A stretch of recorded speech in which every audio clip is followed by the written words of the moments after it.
Imagine you walk into a casino, sit down at a table, and someone slides a book across to you and says, "Read this before you bet a single chip." Most people would push the book aside and reach for their chips because excitement feels better than education. But the few people who actually read that book, who actually understand what they are doing and why, those are the ones who walk out with more than they came in with. Pat Dorsey wrote exactly that kind of book.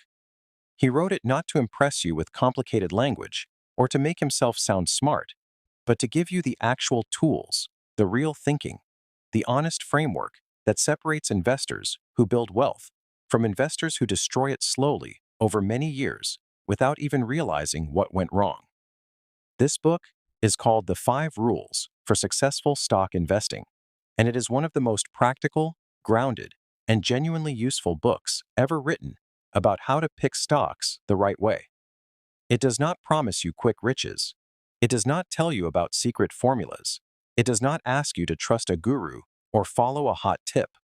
Instead, it teaches you how to think like someone who has spent years studying hundreds of businesses and who has learned, through careful observation, what separates a truly great company from one that only looks great on the surface.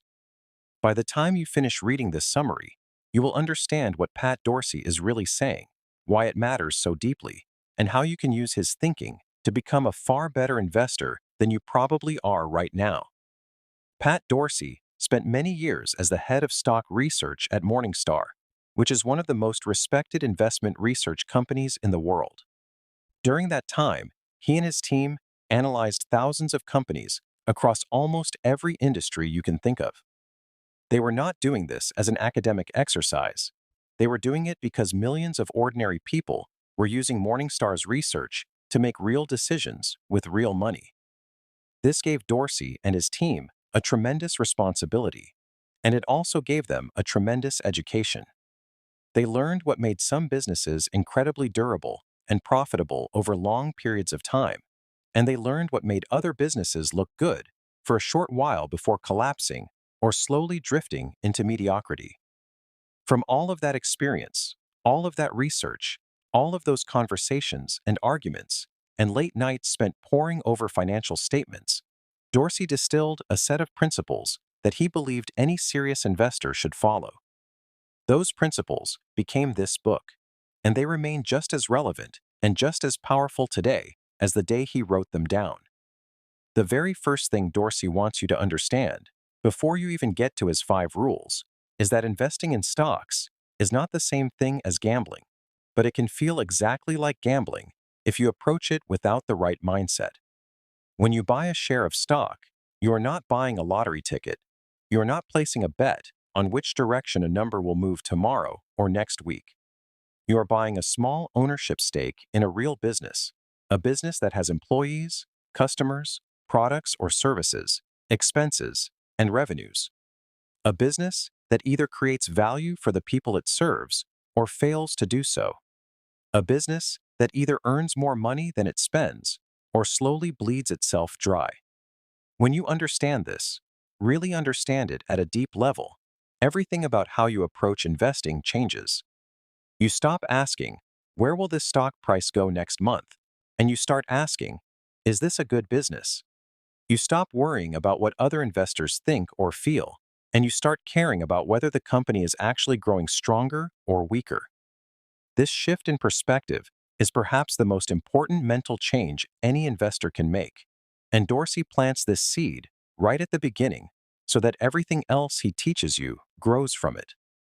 Now let us walk through the 5 rules themselves, one by one, in a way that brings them to life and makes them feel real and usable rather than abstract and distant. The first rule is to do your homework. This sounds obvious. It sounds almost too simple to even mention. But the painful reality is that the vast majority of individual investors who lose money in the stock market do so not because they are stupid, not because the market is rigged against them, and not because they were simply unlucky. They lose money because they did not do their homework. They heard a name on television or read a headline on their phone or got a tip from a friend at a dinner party, and they bought shares without ever sitting down and seriously studying the business behind those shares. Dorsey says, this kind of investing is not investing at all. It is speculation, dressed up in the language of investing. And while you might get lucky occasionally doing it, over time, it will cost you dearly. Doing your homework, in Dorsey's framework, means understanding the business you are buying into at a genuine and meaningful level. It means being able to answer a set of fundamental questions without having to look them up every time you think about the company. What does this business actually do? How does it make money? Who are its customers? And why do those customers keep coming back? Who are its competitors? And what would happen if one of those competitors suddenly lowered their prices dramatically? What does this company need to keep operating? And what would threaten its ability to keep doing so? These questions might sound simple, but they lead to surprisingly deep places when you follow them seriously.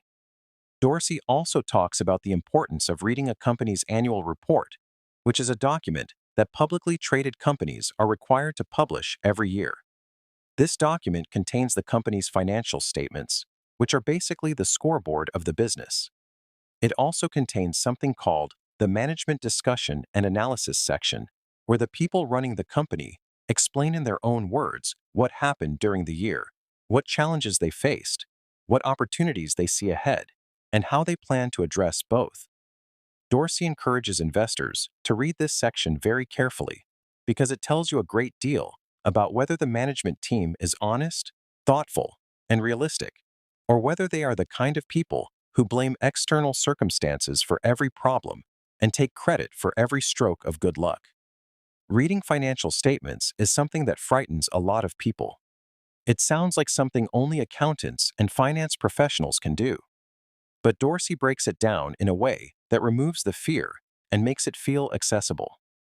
There are three main financial statements you need to understand. The first is the income statement, which shows you how much money the company brought in during a period of time, how much it spent, and how much was left over as profit. The second is the balance sheet, which shows you what the company owns, what it owes, and what the difference between those two things is, which is called the shareholders' equity. The third is the cash flow statement, which shows you how much actual cash moved into and out of the business during that period of time. Each of these statements tells you something different and important about the health of the business, and together, they paint a picture that is far more complete and revealing than any stock price chart ever could. One of the things Dorsey emphasizes most strongly when it comes to financial analysis is the difference between profit and cash flow. These are not the same thing, even though many people treat them as if they are. A company can report a profit on its income statement while simultaneously running out of cash, and this happens more often than you might expect. It happens because of the way accounting works, because of timing differences between when revenue is recognized and when cash is actually received, and because of various adjustments and deferrals that accountants are allowed to make under the rules. The cash flow statement cuts through all of that and shows you the raw reality of how much cash the business is actually generating. Dorsey pays particular attention to something called free cash flow, which is the cash left over after the company has spent what it needs to spend on maintaining and growing its operations. A company that consistently generates strong free cash flow is a company that is creating real value. A company that reports profits but generates little or no free cash flow is a company that deserves much closer scrutiny before you invest a single penny. Doing your homework also means understanding the industry in which the company operates. Every industry has its own dynamics, its own competitive forces, its own rhythm of growth and contraction. A company that looks like a fantastic investment in isolation might look far less attractive once you understand that it operates in an industry where competition is brutal, where customers have enormous power to drive prices down, where new entrants can show up with little difficulty and take away market share. Conversely, a company that looks only moderately impressive on the surface might turn out to be sitting in a protected, stable, high-margin industry where its competitive position gives it enormous advantages that are likely to persist for many years. Understanding the industry context is not optional. It is a core part of doing your homework properly. The second rule, and arguably the one that Dorsey spends the most time on and feels most passionate about, is to find companies with economic moats. This concept comes originally from Warren Buffett, who used the image of a medieval castle surrounded by a water-filled moat to describe businesses that have strong defenses against competition. Just as a deep, wide moat made it very difficult for attackers to storm a castle, an economic moat makes it very difficult for competitors to take away a company's profits and customers. Dorsey took this concept and built an entire analytical framework around it, identifying the specific sources from which economic moats can come, and explaining how to tell the difference between a real moat and something that merely looks like one. Why do economic moats matter so much to investors? The answer is rooted in basic economics.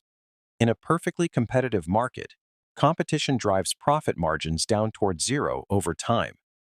Every time a company earns attractive profits in a market, other companies notice and try to enter that market and take some of those profits for themselves.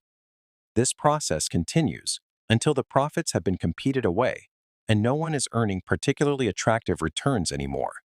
This is actually great for consumers because it keeps prices low and quality high. But it is terrible for investors because it means that most businesses, over a long enough period of time, will see their profitability erode as competition intensifies. A company with a strong economic moat is a company that has found a way to escape this process, at least partially, and for a significant period of time.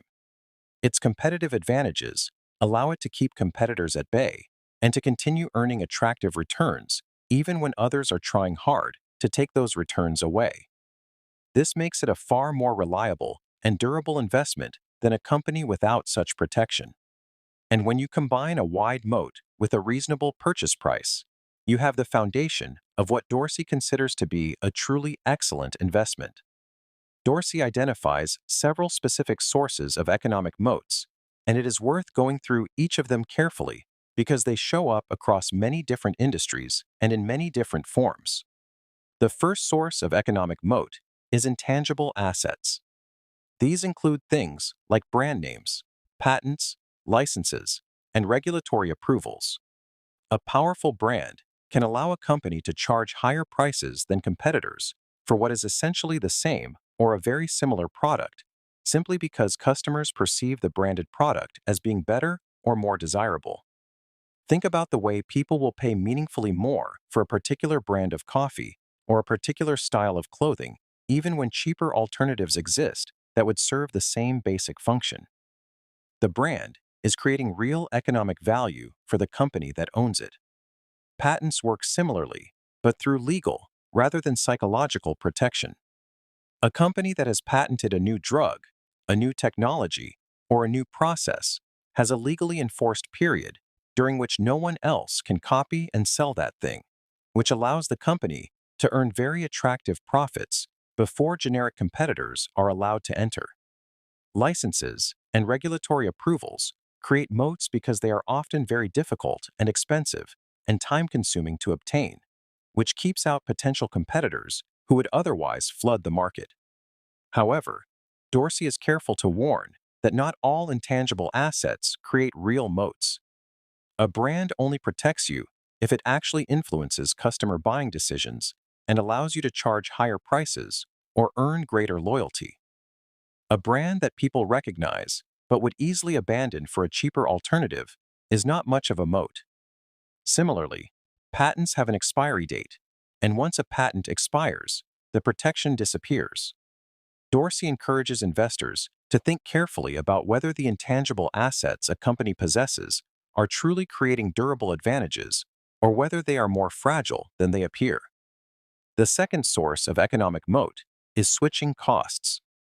These are the costs, both financial and non-financial, that a customer would have to pay if they decided to stop using one company's product or service and switch to a competitor's. Switching costs can take many forms.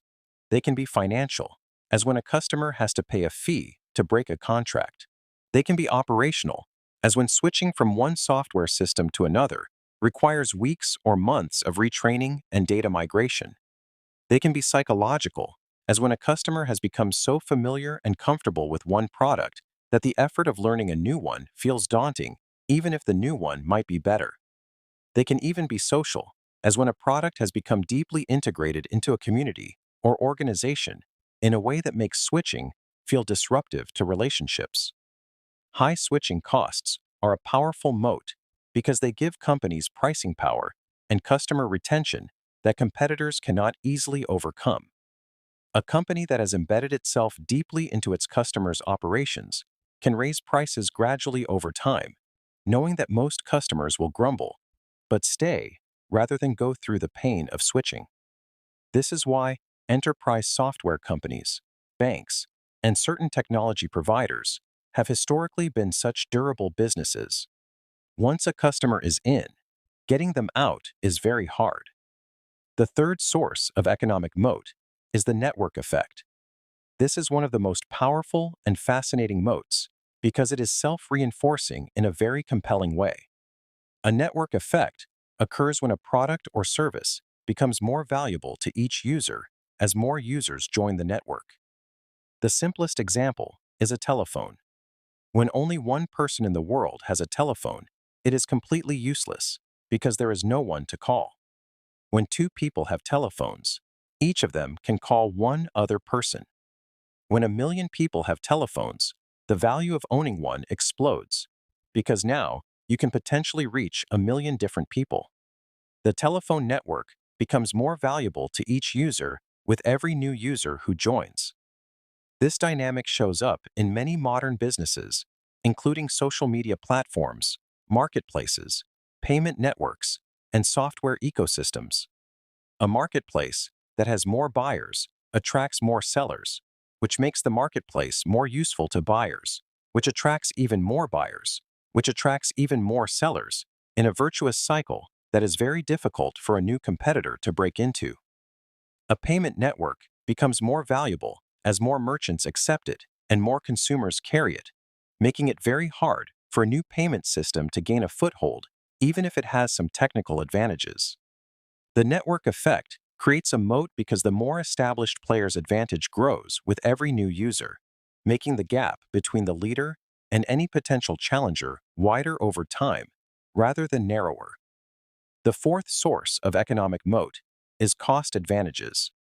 Some companies are simply able to produce their products or deliver their services at a meaningfully lower cost than any of their competitors, and this gives them a durable advantage. They can either price their products lower than anyone else and still make a profit, winning customers on price, or they can price similarly to competitors while earning higher profit margins, using those extra profits to invest in further advantages. Cost advantages can come from many different sources. They can come from proprietary processes or technologies that allow a company to produce things more efficiently. They can come from geographic advantages, such as a company that owns the only convenient source of a raw material near a key market. They can come from scale, where a company has grown so large that it can spread its fixed costs over an enormous volume of production, bringing the cost per unit down to a level that smaller competitors simply cannot match. The fifth source of economic moat is efficient scale. This is a slightly more subtle concept than the others. It applies in markets that are large enough to support one or a small number of profitable players, but not large enough to attract additional competitors. When a market reaches this state of efficient scale, the existing player or players earn acceptable returns, but do not earn profits so enormous that new entrants are tempted to enter and try to grab a share. It is a kind of equilibrium. The best examples are often regional monopolies or duopolies in industries like railroads, pipelines, waste management, and certain utilities. These businesses serve markets that would be economically irrational to duplicate, and as a result, they earn stable and predictable returns for very long periods of time. Dorsey also introduces the idea of moat trends, which is just as important as identifying whether a moat exists today. A moat trend refers to whether the competitive advantages of a business are getting wider and stronger over time, staying roughly the same, or gradually narrowing and eroding. An investor who buys a company with a wide moat but a narrowing moat trend is making a riskier bet than it might appear, because even if the company is profitable and dominant today, the trajectory is pointing downward. Conversely, a company whose moat is widening over time, even if it is not yet enormous, can be a very exciting investment because the future is likely to be even better than the present. This brings up a critically important point that Dorsey emphasizes repeatedly throughout the book. You must never confuse a great company with a great investment. A company can be absolutely wonderful, with strong competitive advantages, excellent management, and a long history of growth, and yet be a terrible investment at the current price. This is where many investors make a very costly mistake. They look at a famous, successful, widely admired company and assume that because the company is great, the stock must be a good buy.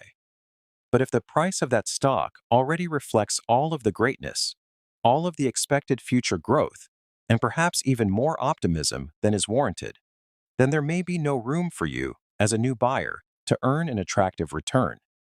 You may be paying full price, or even more than full price, for a wonderful business.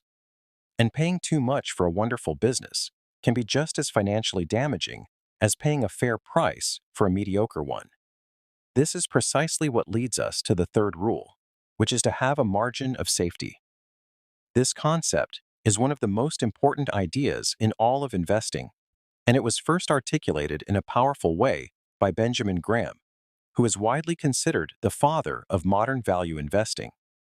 The margin of safety is the gap between what a stock is truly worth, its intrinsic value, and the price you actually pay for it in the market. The bigger that gap, the larger your margin of safety, and the better protected you are against the two great enemies of every investor: being wrong about the business and bad luck. Let us think about why this gap is so important. When you try to estimate the true value of a business, you are making predictions about the future. You are estimating how fast the company will grow, how long it will maintain its competitive advantages, how much cash it will generate over many years, and a dozen other variables. No matter how careful and thorough your analysis, you are going to be wrong about some of these things, and sometimes significantly wrong. This is not a sign of incompetence. It is simply the nature of trying to predict the future of complex human enterprises operating in constantly changing markets. Even the best analysts in the world are wrong regularly. The margin of safety is your cushion against being wrong. If you pay a price that is significantly below your estimate of intrinsic value, then even if your estimate turns out to be too optimistic, you may still have paid a reasonable price and may still earn a satisfactory return. Dorsey explains how to estimate the intrinsic value of a business using a method called discounted cash flow analysis, which is the most theoretically sound approach to valuation. The basic idea is that a business is worth the sum of all the cash it will generate over its entire life, adjusted to reflect the fact that money received in the future is worth less than money in hand today. This adjustment, which is called discounting, is necessary because if someone offers you a choice between receiving $100 today or $100 10 years from now, you would always prefer to receive it today, both because you can invest it immediately and earn a return, and because there is uncertainty about whether the future payment will actually materialize. By discounting future cash flows at an appropriate rate, you can calculate what that stream of future cash is worth to you today, which gives you an estimate of the business's intrinsic value. In practice, discounted cash flow analysis requires you to make assumptions about how fast the company will grow its free cash flow over the next 10 or 20 years, what it will look like after that initial growth period, and what discount rate is appropriate. These assumptions matter enormously, and small changes in them can lead to very large changes in the estimated value. This is another reason why the margin of safety is so important. Because your inputs are uncertain, your output, the estimated value, is also uncertain. Buying at a significant discount to that uncertain estimate protects you from the uncertainty itself. Dorsey also explains several simpler valuation approaches that can serve as useful shortcuts or sanity checks. One of the most commonly used is the price-to-earnings ratio, often referred to as the P to E ratio, which compares the price of a share to the earnings per share the company generates. A company trading at a price-to-earnings ratio of 10 times means that you are paying $10 for every $1 of annual earnings the company produces. A company trading at 50 times means you are paying $50 for every $1 of earnings. Neither of these is automatically good or bad. What matters is whether the price you are paying makes sense given the growth prospects, the quality of the business, and the level of risk involved. Dorsey helps you understand how to think about these ratios in context rather than in isolation. Another important valuation metric Dorsey discusses is the price-to-book ratio, which compares the market price of a company to its book value, which is essentially what the company's assets are worth on an accounting basis after subtracting all its liabilities. Price to sales is another ratio that can be useful, particularly for companies that are not yet profitable or whose earnings are temporarily distorted. Enterprise value to earnings before interest, taxes, depreciation, and amortization is a metric favored in certain industries. Each of these tools has its place and its limitations, and Dorsey does a good job of explaining when each one is most useful and what its blind spots are. The fourth rule is to hold for the long term. This might sound like simple common sense, but it runs directly against the grain of how most investors actually behave, and understanding why holding for the long term is so important requires understanding some things about human psychology and about the mathematics of how returns accumulate over time. Human beings are wired in ways that make short-term thinking very natural and very tempting. When a stock price drops significantly after you buy it, your instinct is to sell, to cut your losses, to stop the bleeding. When a stock price rises strongly, your instinct might be to take your profits before they disappear, to lock in the gains while you can. These instincts feel sensible and even prudent, but they are actually deeply counterproductive for a long-term investor who has done their homework and bought shares in a genuinely good business at a reasonable price. Selling a good business because its stock price has temporarily dropped is almost always a mistake. And selling a good business simply because its stock price has risen is often a mistake too, because you are then left with cash that you need to reinvest somewhere, and finding an equally good opportunity at an equally good price is never guaranteed. Dorsey explains the mathematics of long-term holding with great clarity. The power of compounding, which is the process of earning returns on your returns over and over again, is extraordinarily powerful given enough time, and it is completely destroyed by frequent trading. Every time you sell a stock, you potentially trigger a tax event, you incur transaction costs, and you break the compounding cycle. The money you take out of the market, even briefly, is money that is not growing. Over periods of 10, 20, or 30 years, the difference between a long-term holder and a frequent trader can be absolutely enormous, even if both manage to pick equally good stocks. The frequent trader gives away a meaningful portion of their returns to taxes and transaction costs, while the long-term holder lets the entire return compound uninterrupted. There is also a deeper point here about the nature of stock price movements versus business value changes. In the short run, stock prices are driven by all sorts of things that have nothing to do with the underlying value of the business. Investor sentiment, macroeconomic news, central bank announcements, geopolitical events, seasonal patterns, technical trading signals, and 100 other factors push prices up and down in ways that often have very little connection to whether the business itself is actually getting better or worse. But over the long run, the price of a stock tends to converge toward the true value of the business it represents. A company that keeps growing its earnings, keeps widening its moat, and keeps generating strong cash flows will eventually see its stock price reflect that value, regardless of what is happening in the market in the short term. The long-term investor is the one positioned to capture this convergence. The short-term trader is the one chasing noise. Dorsey also addresses the psychological challenges of long-term holding with a compassion and realism that makes his advice feel achievable rather than theoretical. He acknowledges that it is genuinely difficult to sit still while your portfolio drops in value.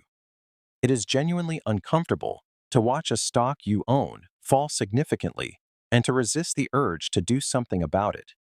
He does not dismiss these feelings or tell you that you should simply not have them. Instead, he provides the intellectual framework that allows you to evaluate whether the drop represents a genuine deterioration in the business, in which case selling might be appropriate, or whether it simply represents a market overreaction to temporary bad news, in which case the right move is often to stay put or even to buy more shares at the lower price. The fifth and final rule is to know when to sell. This completes the framework in a very important way, because a philosophy of long-term holding should never be confused with a philosophy of never selling. There are specific, clearly defined circumstances under which selling a stock makes complete sense, and Dorsey outlines them with admirable clarity. The first reason to sell is if you made a mistake in your original analysis. This requires a certain amount of intellectual humility and honest self-reflection, which are qualities that not everyone finds easy to cultivate, but which are absolutely essential for successful investing.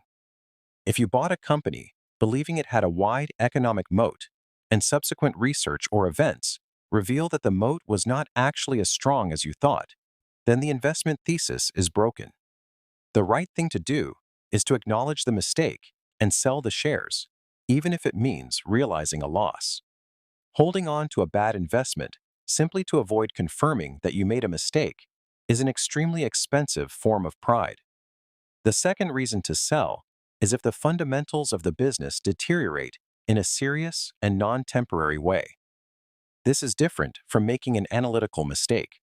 Sometimes, a business that was genuinely good and had a real moat encounters changes in its competitive environment, technological disruption, regulatory changes, or shifts in customer behavior that genuinely erode its competitive advantages. When this happens, the original investment thesis is no longer valid, not because your analysis was wrong, but because the world has changed. In these cases, selling is the appropriate response. The third reason to sell is if the stock price rises so high above your estimate of intrinsic value that it no longer offers a reasonable expected return.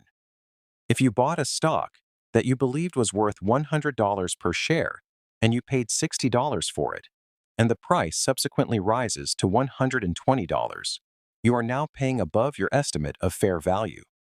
The question then becomes whether you should sell and redeploy the capital into something else that offers a better risk-reward profile. This is a judgment call that depends on several factors, including your confidence in your valuation estimate, your ability to find an equally good investment elsewhere, and the tax consequences of selling. But Dorsey's point is that selling, because a stock has become significantly overvalued, is not a betrayal of the long-term holding philosophy. It is a sensible expression of the margin of safety principle applied in reverse. The fourth reason to sell is if you find a clearly better investment opportunity and you need to raise capital to fund it. A portfolio is not an unlimited resource. At some point, you have a finite amount of money, and the question is whether the capital you have invested in your current holdings is working as hard for you as it possibly could. If you identify a new investment that offers a clearly superior combination of quality and value, it can make sense to sell a weaker current holding to fund the new one. The key word here is clearly. You should not be constantly reshuffling your portfolio in search of marginally better opportunities, because the costs of that kind of activity, both in transaction costs and taxes, will quickly eat away at any gains. But when the difference in quality and value between your existing holding and a new opportunity is genuinely significant, the decision to sell and reallocate can be a sound one. Beyond the 5 rules themselves, Dorsey's book contains an incredibly rich and detailed section on financial analysis that deserves its own extended discussion because the quality of any investment decision is ultimately only as good as the quality of the financial analysis underlying it. When Dorsey talks about analyzing a company's financial health, he consistently emphasizes the importance of looking at trends over time rather than focusing on a single year's numbers. A single year of high profits might reflect a genuinely improving business, or it might reflect a one-time windfall that will not repeat. A single year of poor profits might mean the business is in trouble, or it might reflect a temporary disruption that the company will recover from quickly. To tell the difference, you need to look at the numbers over multiple years, 5 years at minimum, and 10 years ideally, to understand what the underlying trend really looks like. Is the business consistently growing its revenues and profits over time, or is it bouncing around unpredictably? Is its profit margin expanding, contracting, or staying roughly stable? These trends tell you far more than any single data point. One of the most important metrics Dorsey focuses on is return on equity, which measures how much profit a company generates relative to the amount of money shareholders have invested in it.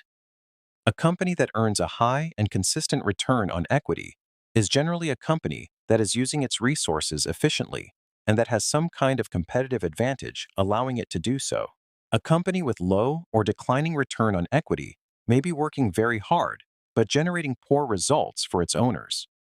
Dorsey suggests that a return on equity above 15% is generally a good sign, while understanding that the appropriate level varies by industry and that the number needs to be examined alongside other metrics to be fully meaningful.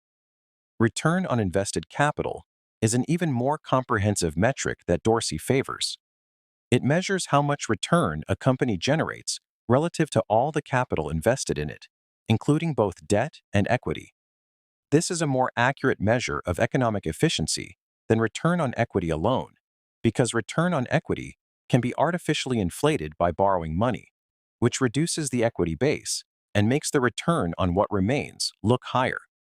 Return on invested capital is harder to game in this way, and a company that consistently earns a high return on invested capital is almost certainly doing something right in a sustainable way. Profit margins are another critical area of analysis. Dorsey discusses 3 key margin metrics. The gross margin measures what is left over from revenue after paying the direct costs of producing the product or delivering the service. The operating margin measures what is left over after also paying for the overhead costs of running the business, including administrative expenses, research and development, and marketing. The net margin measures what is left over after paying all costs, including interest on debt and taxes. Each of these margins tells you something different about where in the business value is being created or destroyed. High and stable gross margins are often a sign of pricing power, which in turn often reflects a strong brand or other intangible assets. If a company can consistently charge prices that leave a wide gap above its direct production costs, that is a strong indicator that customers genuinely value what it offers and are not easily tempted away by cheaper alternatives. Operating margins reflect both the efficiency with which the business is managed and the degree to which it needs to invest heavily in overhead to support its operations. Net margins reflect the total picture after accounting for the cost of the company's capital structure. Debt levels deserve very careful attention in any financial analysis. Debt is not inherently bad. When used wisely, debt can allow a company to invest in growth opportunities that generate returns well above the cost of borrowing, creating real value for shareholders. But debt also creates risk, because the obligation to repay it and to make interest payments is fixed, regardless of how the business is performing. A company that is doing well can afford its debt easily. A company that hits a rough patch may suddenly find itself in serious financial distress if its debt burden is too large relative to its earnings and cash flow. Dorsey recommends looking at the ratio of total debt to earnings before interest, taxes, depreciation, and amortization, as well as the interest coverage ratio, which measures how many times over the company's operating earnings can cover its interest payments. These metrics help you assess whether the company's debt is manageable or whether it represents a significant risk. Cash flow analysis, as mentioned earlier, is something Dorsey returns to repeatedly and with great emphasis. He draws a very clear distinction between net income, which is the profit figure that appears at the bottom of the income statement, and free cash flow, which is the cash remaining after the company has made all the capital expenditures it needs to maintain and grow its business. These two figures can diverge significantly, and when they do, it is a very important signal. A company that consistently reports strong net income but generates little or no free cash flow is a company that deserves a much closer look because it may be consuming cash as fast as it earns it, leaving nothing available to return to shareholders or to invest in new growth. Dorsey introduces a useful concept called cash return on invested capital, which is similar to return on invested capital but uses free cash flow rather than accounting profit as the numerator. This gives an even more accurate picture of how efficiently the business is generating real economic value. He also discusses the importance of capital expenditures and the distinction between maintenance capital expenditures, which are what the company must spend simply to keep its existing operations running, and growth capital expenditures, which are what it spends to expand. A business that requires very large maintenance capital expenditures just to stay where it is may look profitable on paper, while actually consuming enormous amounts of cash simply to stand still. Working capital management is another area that Dorsey covers in useful detail. Working capital refers to the difference between current assets, such as cash, inventory, and amounts owed by customers, and current liabilities, such as amounts owed to suppliers and other short-term obligations. Managing working capital efficiently is important for cash flow, and the way a company manages it can reveal a great deal about its competitive position. Some very powerful businesses, particularly those with strong brands and high customer demand, are actually able to operate with negative working capital, meaning that they collect money from their customers before they need to pay their suppliers. This is essentially free financing from customers, and it is a sign of significant economic power. The section of Dorsey's book that covers industry analysis is just as valuable as the financial analysis section because understanding industries is essential context for understanding individual companies within them. Every industry has its own specific characteristics, its own typical profit margins, its own competitive dynamics, its own typical capital requirements, and its own patterns of growth and change. An investor who does not understand these industry-level characteristics is working without critical context. Dorsey organized the book to include detailed chapters on specific industries, providing investors with the tools they need to analyze companies in each sector. He covers industries including healthcare, financial services, consumer staples, consumer cyclicals, technology, energy, utilities, telecommunications, and business services. For each of these industries, he identifies the key metrics that matter most, the typical business models, the main competitive forces, the most common sources of competitive advantage, and the most important risks to watch out for. This is an extraordinarily valuable service because the metrics that matter for analyzing a bank are completely different from the metrics that matter for analyzing a pharmaceutical company, which are completely different from those relevant to a software company or a retailer. In the healthcare sector, for instance, Dorsey explains why pharmaceutical companies with strong patent portfolios can earn exceptional returns for many years, while generic drug manufacturers tend to operate in a much more competitive, lower-margin environment. He explains the importance of research and development pipelines for pharmaceutical companies, because today's profitability depends on yesterday's research investments, and tomorrow's profitability depends on research being done today. He discusses the role of regulatory approvals in creating moats, and the risks that come from patent expiry, known as the patent cliff, when a blockbuster drug loses its legal protection and faces immediate competition from much cheaper generics. In the financial services sector, Dorsey explains the unique characteristics of banking businesses, where the product being sold is essentially money, and the key competitive advantage is often the cost of funding, meaning how cheaply a bank can acquire the deposits and other capital it lends out. He discusses the critical importance of credit quality, meaning the care with which loans are made and the likelihood that borrowers will repay them. And he emphasizes the inherent leverage in banking, where small losses on a large loan book can quickly become catastrophic because the bank's equity is typically a small fraction of its total assets. For technology companies, Dorsey provides a nuanced framework that acknowledges both the enormous potential and the genuine difficulty of building lasting competitive advantages in an industry characterized by rapid change. He explains why software companies can be extraordinarily attractive businesses with very low marginal costs of production and potentially powerful network effects and switching costs. But he also explains why hardware companies face more intense competition, why companies in fast-moving segments of technology can see their competitive advantages erode very quickly as technology changes, and why the seemingly obvious winners in technology today are not always the winners 5 or 10 years from now. Consumer staples companies, meaning companies that sell products people buy regularly, regardless of economic conditions, such as food, beverages, household products, and personal care items, tend to have some of the most durable competitive advantages of any type of business. Strong brands in the consumer staples space can last for decades or even a century. Customers are typically not very sensitive to price changes for these products because they represent a small part of total household spending.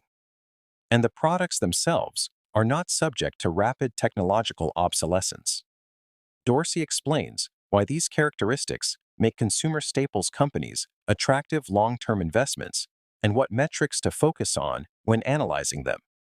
Energy companies present a very different set of analytical challenges because their profitability is heavily influenced by commodity prices, which are determined by global supply and demand and are essentially impossible to predict reliably.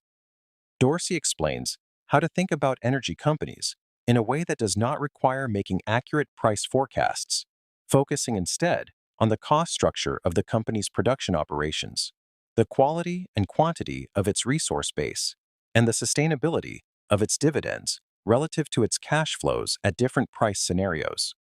He also covers the differences between oil and gas producers, refiners, pipelines, and service companies, each of which has very different characteristics and different sensitivity to energy price movements.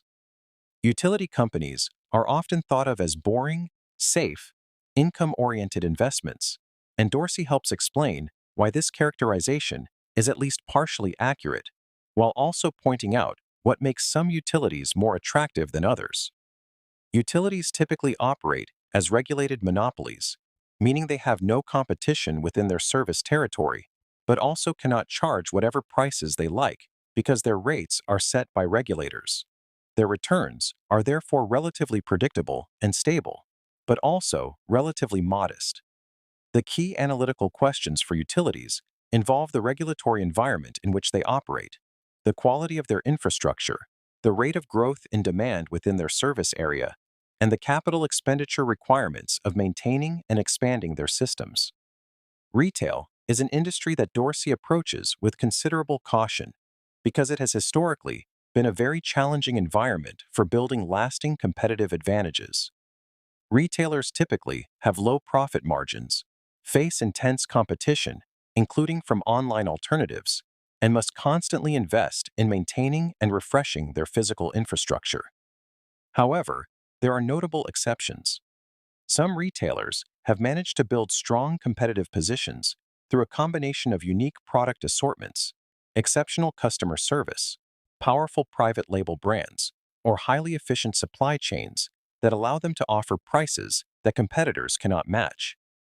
Dorsey explains how to identify the genuine exceptions from the many retailers that look strong temporarily, but eventually succumb to competitive pressure.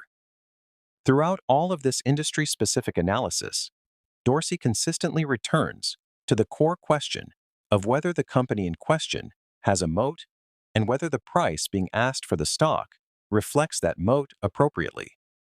The industry analysis provides the context, but the fundamental framework never changes. You want a good business at a reasonable price, with a strong competitive position that is likely to persist for many years. One of the most valuable chapters in the entire book is Dorsey's discussion of management quality.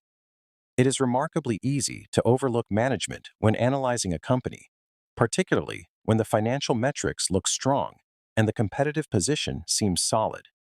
But management matters enormously, and a genuinely great management team can make a good business even better, while a poor or dishonest management team can destroy even the strongest competitive position over time. Dorsey focuses on several specific qualities when evaluating management. The first is capital allocation skill. A company that consistently earns strong returns on its existing investments is doing something right, but what matters just as much is what management does with the cash the business generates. Do they reinvest it wisely in high-return opportunities? Do they return it to shareholders through dividends or share repurchases at times when the stock price is below intrinsic value? Or do they waste it on expensive acquisitions that never deliver the promised benefits, on building corporate empires that serve management's ego more than shareholders' interests, or on maintaining a bloated cost structure that no one ever challenges? The history of capital allocation decisions is one of the most revealing measures of management quality that exists. The second quality Dorsey values in management is integrity. This might sound like something that should go without saying, but the reality is that the incentives facing corporate executives can sometimes push them toward behaviors that benefit themselves at the expense of long-term shareholders. Dorsey encourages investors to look for signs of alignment between management's interests and those of shareholders. Do executives own significant amounts of the company's stock that they have actually purchased, rather than simply receiving through option grants? Are executive compensation packages structured in ways that reward genuine long-term value creation rather than short-term stock price movements? Does management communicate honestly with shareholders, acknowledging failures and setbacks clearly rather than burying them in optimistic language? Do they make promises and keep them, or do they consistently overpromise and underdeliver? The third quality Dorsey values is what he calls a long-term orientation in decision-making. Some management teams are under enormous pressure to deliver strong quarterly earnings, whether from investors, analysts, or simply from their own compensation structures. This pressure can lead them to make decisions that boost short-term results at the expense of long-term health. They might cut research and development spending, which reduces current costs but weakens the future pipeline. They might delay necessary maintenance investment to keep profits high in the near term while allowing the physical infrastructure to deteriorate. They might underinvest in customer service or employee development in ways that show up in the numbers as margin improvement today, but as customer defection and employee turnover tomorrow. Managers who consistently make these kinds of short-term oriented decisions are destroying value in ways that may not be visible until years later. Conversely, management teams with a genuine long-term orientation are willing to accept short-term pain for long-term gain. They invest heavily in research and development even when the payoff is years away. They treat employees well and invest in their development because they understand that a highly capable and motivated workforce is a competitive advantage. They focus intensely on customer satisfaction because they know that satisfied customers come back and bring others with them. They are honest about problems and proactive about addressing them. These kinds of managers are building real, lasting value, and when you find a company run by people like this, it is worth paying considerable attention. Dorsey also dedicates significant attention in his book to the topic of red flags, the warning signs that should make any investor stop and think very carefully before proceeding. Some of these red flags are found in the financial statements. Others are found in the behavior of management. Others still are found in the competitive dynamics of the industry. But all of them share a common characteristic. They are signals that something might be wrong beneath the surface, something that is not yet reflected in the stock price, but that could become a serious problem over time. Financial statement red flags include things like a large and growing gap between reported earnings and cash flow.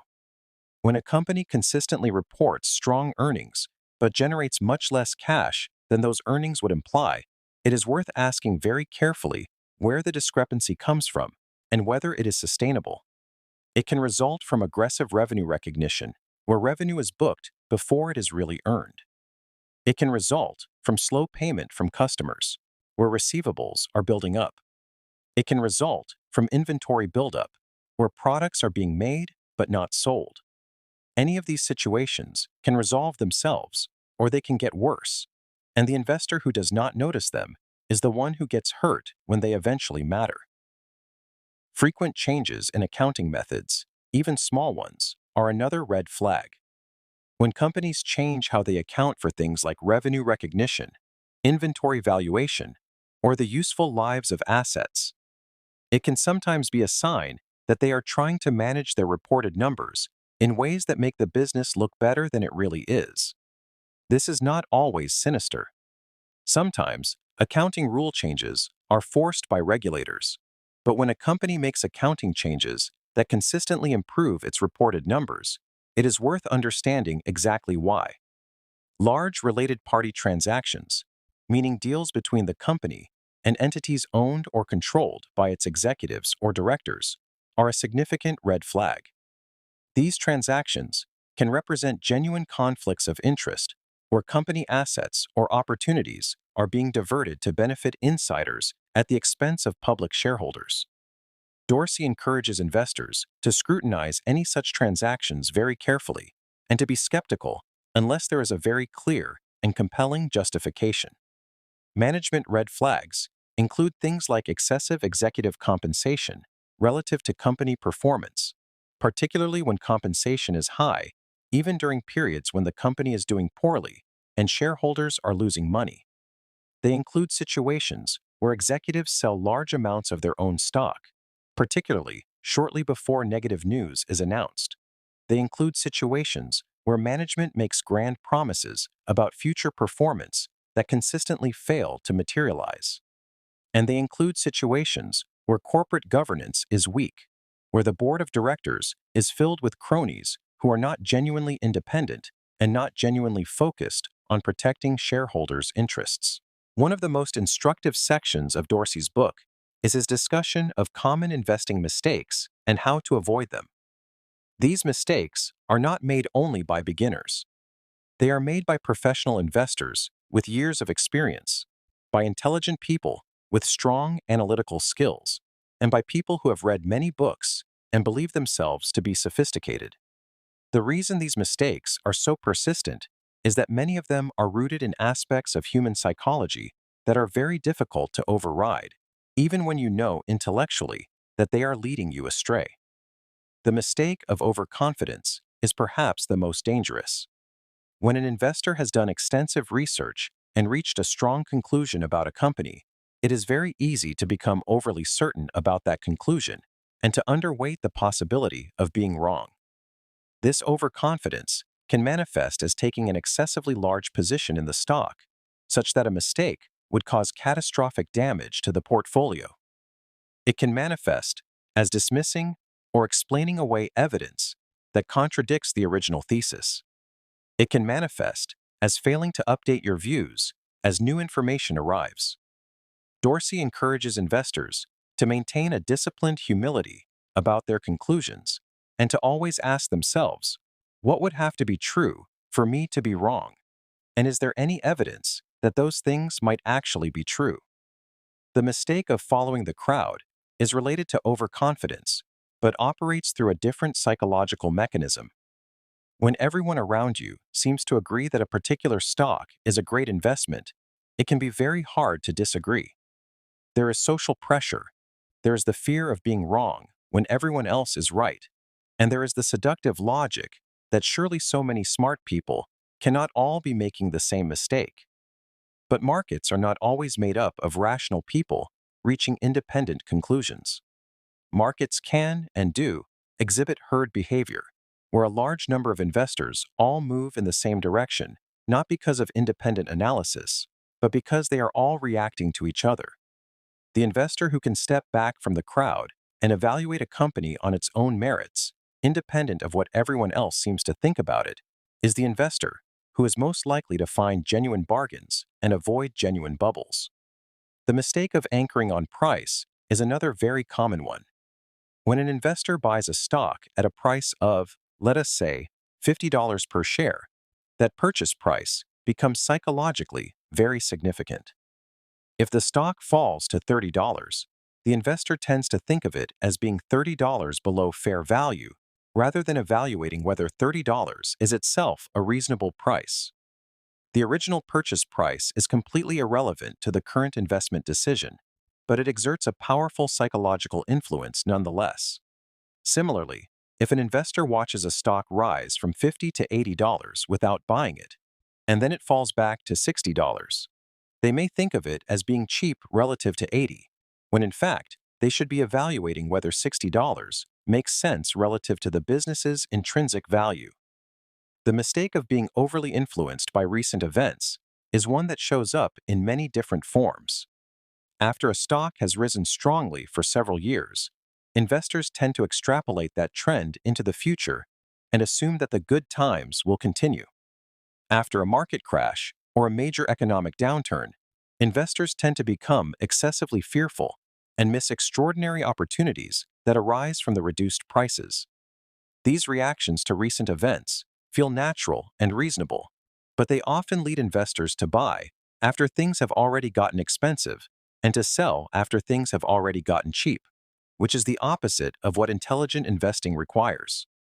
The mistake of ignoring taxes and transaction costs is one that sophisticated investors make far less often than beginners, but it is worth mentioning because these costs are very real and can have a substantial impact on long-term returns. Every time you sell a stock at a profit, you trigger a taxable event. Every time you buy or sell, you pay transaction costs. And every year that you hold a stock in a taxable account, any dividends you receive are subject to tax. Dorsey is not saying that you should never sell or that you should ignore these costs in your analysis. He is saying that you should factor them into your decision-making and that you should not trade more actively than your investment strategy genuinely requires. One of the most profound insights in Dorsey's book, and one that ties everything else together, is his discussion of the relationship between quality and price in investing. He articulates a spectrum that ranges from paying a high price for a high-quality business at one end to paying a low price for a low-quality business at the other. Most people instinctively gravitate toward one end of this spectrum or the other. The growth investor falls in love with high-quality businesses and tends to pay whatever the market is asking, trusting that the quality will justify any price eventually. The value investor gravitates toward cheap stocks, reasoning that a low enough price can compensate for almost any shortcoming in quality. Dorsey's position is more nuanced than either of these extremes. He argues that the ideal investment is a high-quality business, one with a strong economic moat, excellent management, and a healthy financial position, purchased at a price that reflects a meaningful discount to its intrinsic value. The high quality ensures that the business will continue to grow its intrinsic value over time, compounding wealth for the patient investor. The low price, relative to intrinsic value, provides the margin of safety that protects against mistakes and bad luck. When you combine both, you have something truly powerful. He also acknowledges the practical reality that truly high-quality businesses rarely sell at significant discounts to their intrinsic value for very long. The market is not perfectly efficient, and it certainly misprices individual stocks regularly, but it is efficient enough that genuinely great businesses tend to be recognized and bid up to prices that reflect their quality. This means that finding a truly great business at a truly great price is not something that happens every day or even every year. It requires patience. It requires continuous monitoring of many different companies, and it requires being ready to act decisively when the opportunity finally presents itself, whether because of a broad market decline, a temporary setback specific to the company, or simply a period when the company has been overlooked and undervalued by the market. The discussion of patience deserves particular emphasis because it is one of the qualities that most clearly separates successful long-term investors from unsuccessful ones. The financial markets are always generating news, always moving, always suggesting that something important and urgent is happening. There is always a reason to buy something or to sell something. There is always a new story, a new trend, a new risk, a new opportunity demanding your attention. And the structure of the financial industry, with its analysts issuing new recommendations every month, its media outlets covering every market move in real time, and its technology making it easier than ever to buy and sell with a single click, is designed in ways that encourage activity rather than patience. But activity is the enemy of the long-term investor. The investor who can sit quietly, who can resist the temptation to constantly tinker and trade, who can wait for genuinely compelling opportunities and then act boldly when they arrive, is the investor who is most likely to build meaningful wealth over a long career of investing. Dorsey wraps up the philosophical framework of his book with a discussion of portfolio management, addressing questions like how many stocks to own, how to think about diversification, and how to balance the desire for concentration in your best ideas with the need to manage risk. He does not take an extreme position on these questions. He does not argue that you should own only 3 stocks or that you should own 300. Instead, he provides a thoughtful framework for thinking about the level of concentration that makes sense given your individual knowledge, temperament, and financial situation. The key point he makes about diversification is that it is a tool for managing risk, and the right amount of it depends on how confident you are in your individual investment analysis. If you are doing your homework thoroughly, if you are finding companies with genuine moats, if you are paying reasonable prices with meaningful margins of safety, you do not need to own 50 stocks to be adequately diversified. You might be well diversified with 15 or 20 carefully selected holdings. On the other hand, if you are not doing deep company-level research, if you are less certain about the quality of your individual picks, then owning more stocks is a sensible way to reduce the risk that any single mistake will devastate your portfolio. He also makes the important point that diversification within your portfolio does not necessarily protect you against all forms of risk. If you own 20 stocks, and they are all in the same industry, you are diversified against company-specific risk, but not against industry risk. If they are all in the same country, you are not diversified against country-specific economic or political risks. True diversification means spreading your holdings across different industries, different geographic regions, and different types of businesses in ways that reduce your vulnerability to any single type of adverse event. The consistent thread running through every page of Dorsey's book is a deep respect for the complexity of investing and a corresponding humility about the certainty of any prediction or analysis. He is not offering a system that guarantees success. He is not claiming to have found a secret formula that unlocks easy profits. He is sharing a framework for thinking about businesses and investments that, when applied consistently, with discipline and patience, with intellectual honesty and a genuine willingness to acknowledge mistakes, gives you a meaningful edge over the vast majority of investors who are acting on impulse, following tips, or simply guessing. This is a crucial distinction, and it is one that anyone who approaches this book with the expectation of getting rich quickly will find disappointing. The 5 rules are not shortcuts. They are not hacks. They are the foundational building blocks of a serious, professional quality approach to stock investing that requires genuine effort, genuine thought, and genuine patience to implement well. But for the investor who is willing to put in that effort, to sit down and really learn how to read financial statements, to really understand what creates and sustains competitive advantages, to really think carefully about valuation and margin of safety, and to really cultivate the patience and discipline to hold through short-term volatility and act only when truly compelling opportunities present themselves, the rewards can be extraordinary over a long investing career. Let us revisit the 5 rules one final time and state them as clearly and directly as possible so that they stay with you as a complete and integrated framework rather than a set of disconnected ideas. The first rule is to do your homework. Know the business you are buying into at a deep and genuine level. Understand how it makes money, who its customers are, and why they stay, who its competitors are, and how strong they are. What the financial statements actually tell you about the health and trajectory of the business, and whether the management team is honest, capable, and aligned with your interests as a shareholder. There is no substitute for this foundation. Every other element of good investing builds on it.